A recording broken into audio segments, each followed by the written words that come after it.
Halo, selamat siang pemirsa. Bagaimana kabar Anda hari ini? News kembali hadir bersama Anda dengan saya, Francisca Ayu. Sejumlah informasi tajam, teraktual, dan terpercaya telah disiapkan dari wilayah Anda. Berikut cuplikan berita teraktual hari ini. Tampak ruas jalan di Kota Batam sudah ramai oleh lalu lintas kendaraan. Ikatan Dokter Anak Indonesia memperingatkan kemungkinan 1 juta anak akan meninggal bila sekolah dibuka saat ini.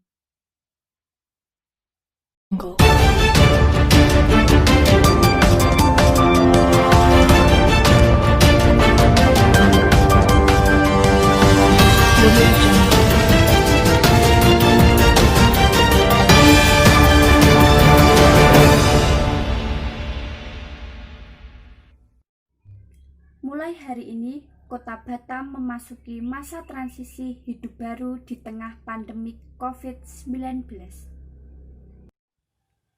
Kondisi hari ini Kota Batam dipantau sudah berangsur normal.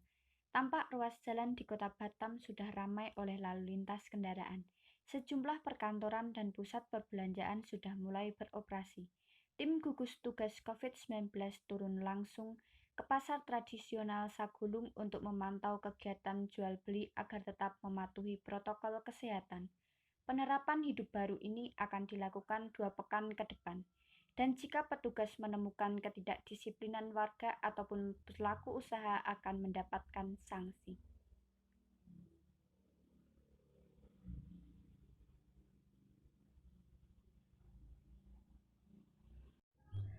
Pemirsa, Ikatan Dokter Anak Indonesia memperingatkan kemungkinan 1 juta anak akan meninggal bila sekolah di seluruh Indonesia kembali dibuka saat ini.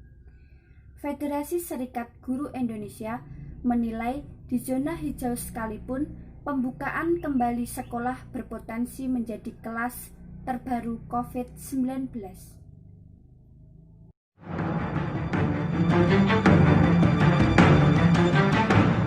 Ikatan Dokter Anak Indonesia menentang keras dibukanya kembali sekolah dalam waktu dekat ini.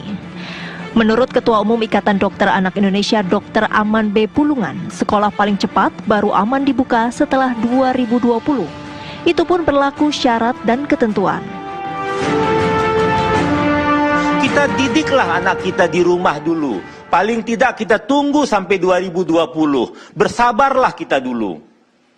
Sampai nanti pemeriksaannya cukup dan kami lihat nanti kurva anak yang meninggal juga menurun. Tiap minggu masih menaik nih kurva anak yang meninggal. Tiap minggu masih naik kurva anak yang positif. Yang PDP juga masih menaik sekarang.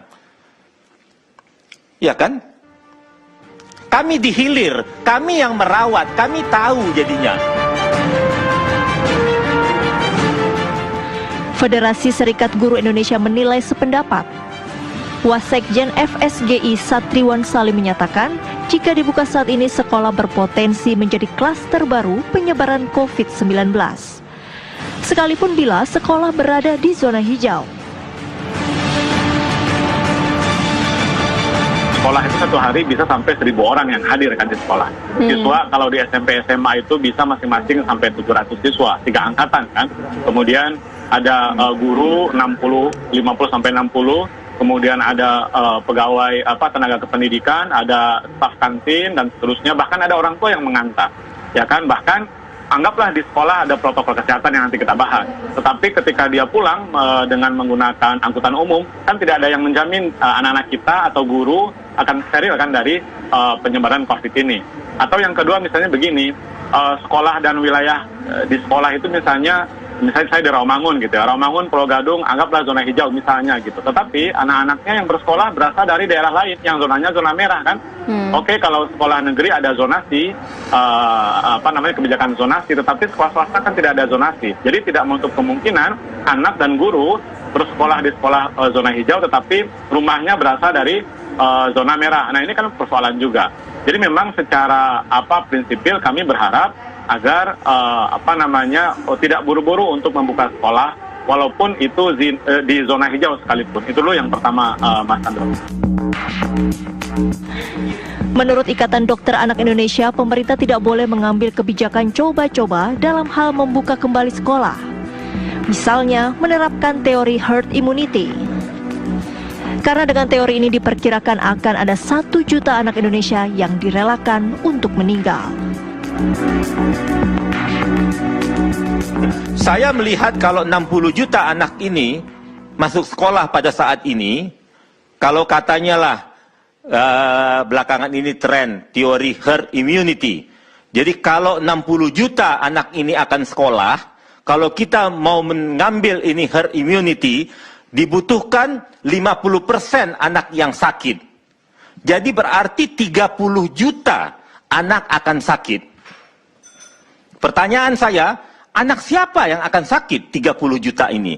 Nah, setelah itu dari 30 juta yang sakit, kita ambil mortalitasnya, angka kematian sekarang kita di Indonesia antara 2-5%, kita ambil angka tengah 3 atau 4%, jadi akan ada 1 juta anak yang meninggal. Saya tidak setuju. Anak siapa yang akan meninggal? Bagi kami dokter anak Indonesia, 1 anak meninggal pun tidak boleh.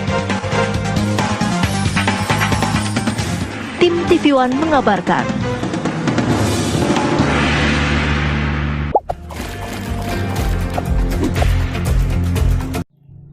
Baik, sudah 1 jam saya menemani pemirsa.